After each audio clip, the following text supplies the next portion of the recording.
Caesar stood atop the clock tower, with a bottomless abyss below. He shakily extended 1 foot out.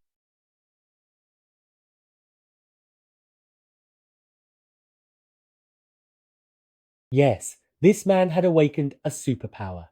In the third millennium after the 21st century, America's utterly illogical way of keeping time perfectly revealed the absurdity of this world. This was an era of extreme polarization. The upper class enjoyed the finest resources, indulging in pleasure and revelry. Meanwhile, the lower class suffered exploitation, struggling just to get by. Doria was a socialite at the very top of this world of fame and fortune. She'd just attended a wild party and paid no attention to Croatia's almost harassing advances, leaving by car. Although he was the wealthy third generation heir of the powerful Krassi family in banking, Julia herself was also closely connected to the current mayor Cecil. There was nothing surprising about their identities, were the most ordinary things in their circle. For the people at the bottom, the only way to learn about them was through the endless tabloid gossip in the newspapers.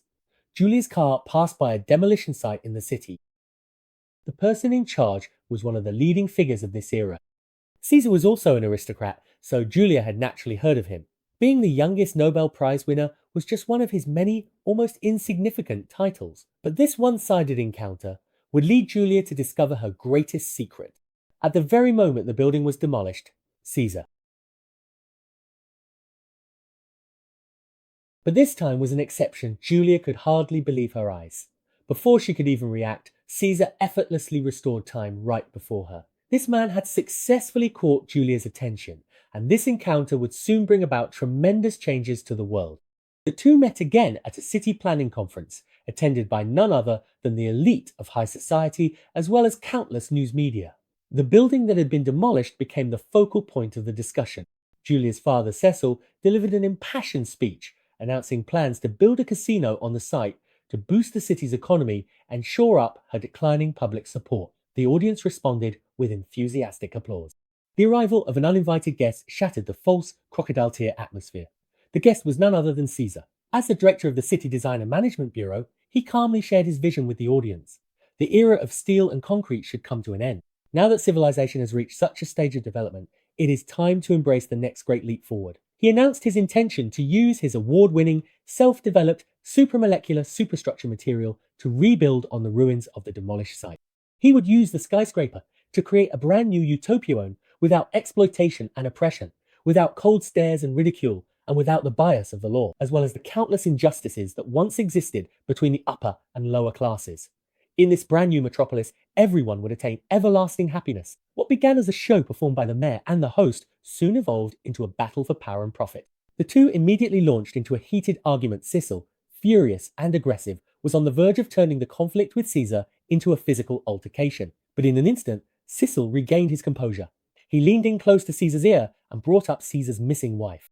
Several years ago, Caesar was an unknown engineer, while Cecil was a local prosecutor. The two met because of the case of Caesar's missing wife. As the prime suspect, Caesar was released by Cecil due to insufficient evidence. But ask yourself honest, were you truly uninvolved in this case? The scene was silent, so quiet you could hear a pin drop. Cecil's words rang out with authority, but Caesar remained unmoved. Heaven bears witness, as do the sun and moon. He is someone who wants to benefit society, while Cecil is nothing more than a slum landlord. These words nearly made Cecil explode with rage. The mayor completely forgot about maintaining his dignity and began hurling insults at Caesar in front of the cameras. Only Caesar's uncle remained calm and composed, being the first to stand by Caesar's side. His other identity, after all, was the American banking magnate Croesus, otherwise known as the world's richest man. The report ultimately ended on this note, but the battle for power had only just begun. When Caesar returned home, Juan and the host from the press conference had already been waiting for a long time. Juan desperately professed his love to Caesar, hoping to become the mistress of the house in exchange. Caesar stared at his face, but what appeared in his mind was the image of his late ex-wife. In truth, he felt deeply guilty. If he hadn't been so preoccupied with work back then, he might have noticed his wife's intention to end her own life. For years, he had been haunted by a profound sense of guilt. He had absolutely no intention of starting a new marriage. The jealousy that flared up perhaps because, as the host of a popular show, he was now being cast aside by Caesar like an old shoe made. Him recall how Caesar had looked at the person he truly loved during the interview with the world's richest man. A vague plan began to form in Wanan's mind. Meanwhile, Julia arrived at Caesar's office. Facing her father's political rival, she had no intention of confronting him or seeking justice. Instead, she graciously expressed her desire to learn from Caesar. She explained that, with her background in medical studies, she had hit a bottleneck while researching the high molecular biological structure of jellyfish, which had forced her to pause her work on blood. Caesar, for his part, seemed to know quite a bit about the daughter of his arch-rival, though only from various gossip reports. He didn't believe that a party-loving political heiress could keep up with his advanced experimental thinking. But Julia revealed her trump card. She had personally witnessed Caesar's ability to pause time. Upon hearing this, Caesar was taken aback. Caesar became interested and allowed Julia to observe his experimental setup. Faced with the increasing chaos of the scene, Julia looked on with a face full of confusion. Caesar simply asked her to step inside, close her eyes, and feel it. Then Julia witnessed a miracle. A utopian city appeared in her mind. Caesar explained that this city could even learn on its own, providing everything humans need for life, and that there would be no more social classes there. However, Julia was worried that such a concept was bound to be rejected by leftists, such as her own father, Cicero, who was currently campaigning for election in the traditional way parading through the streets. The newspaper had just published news that a Soviet nuclear-powered satellite was about to break up, but Julia brought even more shocking news she wanted to study with Caesar. Unsurprisingly, her father strongly objected. He absolutely refused to let his daughter associate with a murderer. That night, Julia gathered a large amount of information on the disappearance of Caesar's ex-wife, but found nothing conclusive, so she decided to follow Caesar and investigate the matter herself. But what he didn't know was that Croatia, who was obsessed with him, was also secretly following him. Clearly, he already saw Caesar as a romantic rival. Julia followed Caesar to the lower part of the city, a world that could only be described as broken and fragmented. Statues symbolizing beauty and justice were melting one after another. After winding through the area, Caesar finally stopped in front of a brightly lit flower shop. He bought a bouquet of fresh flowers. In the end, Julia followed Caesar to a heavily guarded house. This was his former residence. Caesar had come here to mourn his late wife, which left Julia marveling in amazement. Even though his wife had passed away many years ago, Caesar still used his supertemporal thinking to cherish her memory in his mind. 18 days later, the news of Bar and Kessula's wedding made the front page headlines. All the upper-class people would attend this wedding, while the lower-class citizens could only catch a fleeting glimpse through the barbed wire. Caesar and his new assistant Julia were also invited to attend.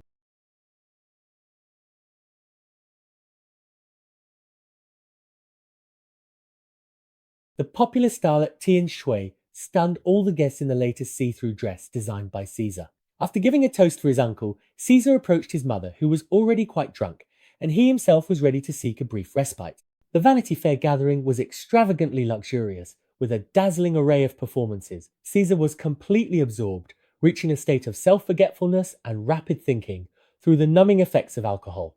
Meanwhile, Croatia had prepared a surprise for his rival cousin.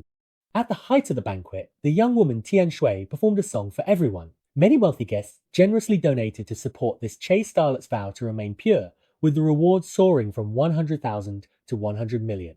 Just then, a video of her and Caesar exchanging intimacy in bed suddenly played on the big screen. This explosive scandal instantly set the whole venue ablaze, with everyone shouting that she was a fraud. Caesar seized the opportunity to launch a fierce attack on Caesar, and Cthulhu was also greatly angered, deciding not to support his nephew any longer. With Croatia now having a real shot at the family inheritance, he still had a chance to compete. Meanwhile, the male lead of the scandal remained lost in the dreamlike, illusory four-dimensional palace, immersed in envisioning the world of the future. Completely unaware that he was being beaten by the furious crowd, he remained oblivious. When Julia found her in the bathtub, she was already covered in bruises. The police ignored Julia's pleas and forcibly took Caesar away for a supervised investigation. When Caesar woke up in prison, he was shocked to discover that he had lost his ability to stop time. At this moment, he was truly abandoned by everyone, but Julia did not give up on her. She snuck into the archives and found Sweetwater's birth certificate. It turned out that this person's age and place of birth were both fabricated. Julia presented the evidence to Crassus. The technical team also saw through the forged video. Thanks to the efforts of the world's richest man, his nephew was cleared of suspicion. But Caesar sat alone on the rooftop, feeling anything but happy. The world of high society, with its fame and fortune, was full of persecution against this innovator.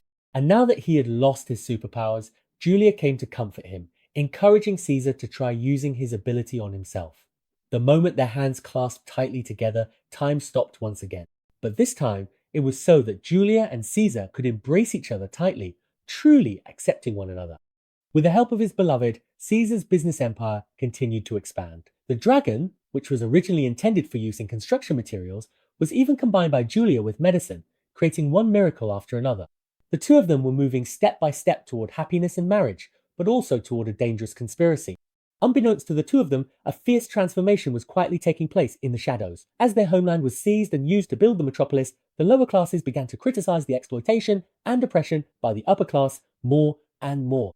Croatia seized the opportunity to win over the people's hearts, as the upcoming election would determine the future of the city. The power of the lower classes would become a major force for him to bring down Caesar.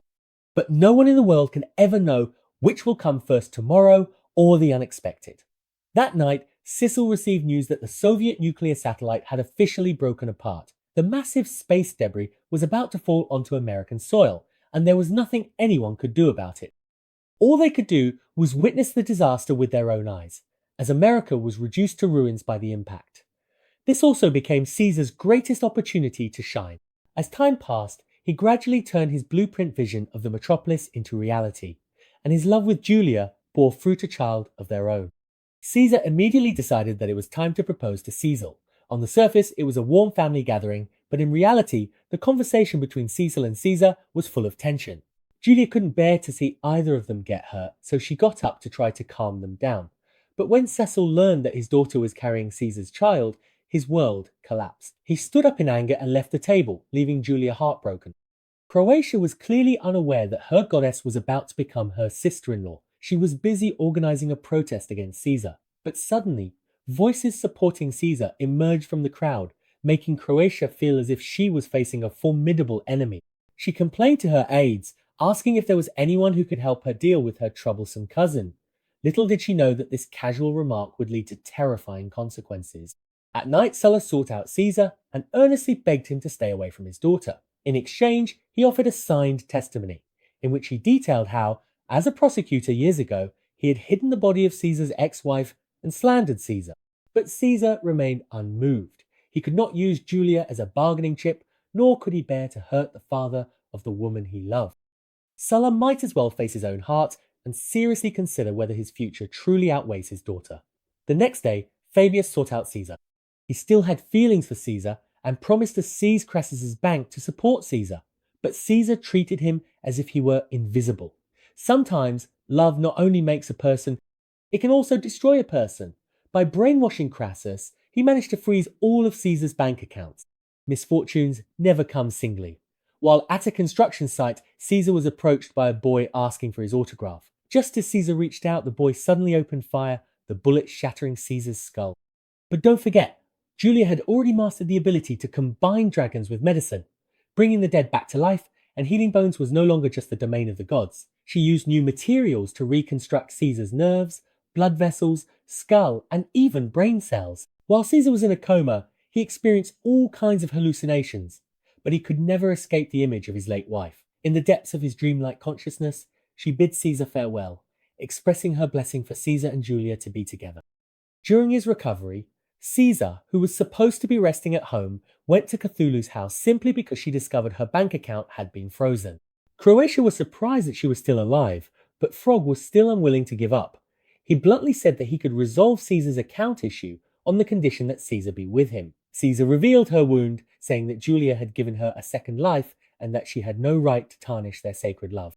Crassus promptly called Caesar into the house and promised to help him settle the matter. After all the effort it took to gain control of the bank, it now seemed to be all for nothing, but he was not about to give up so easily.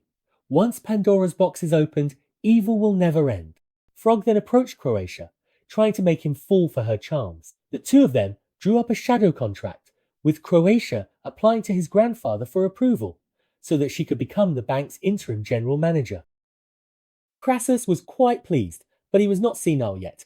After carefully reviewing the agreement, he was shocked to discover a hidden clause that would make his grandson the chairman of the bank. This was clearly a power grab. Crassus was so infuriated by this maneuver that he became dizzy and collapsed to the ground. Time passed, and another year went by. In a romantic spring, Caesar and Julia entered into marriage.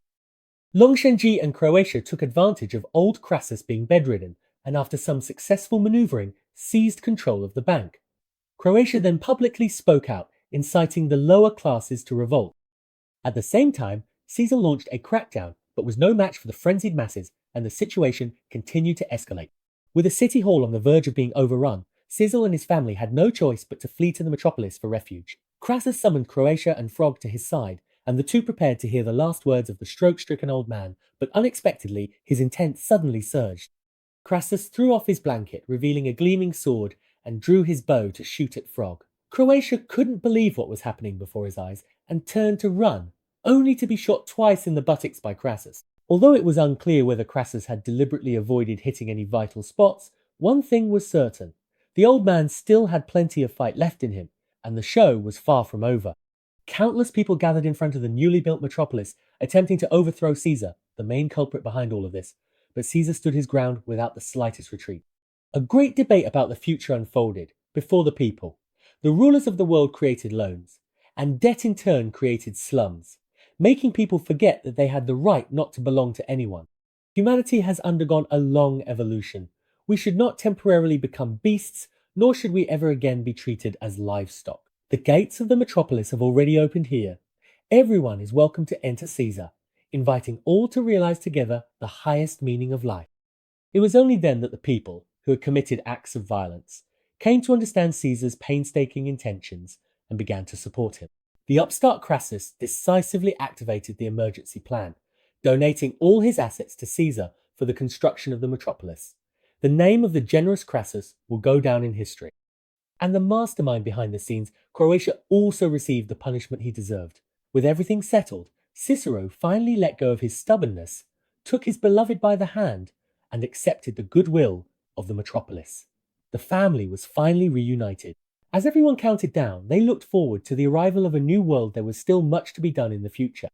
But the couple only wanted to savour the world in this moment. However, there was one little fellow who ignored this ability. The film ends here. Sigh.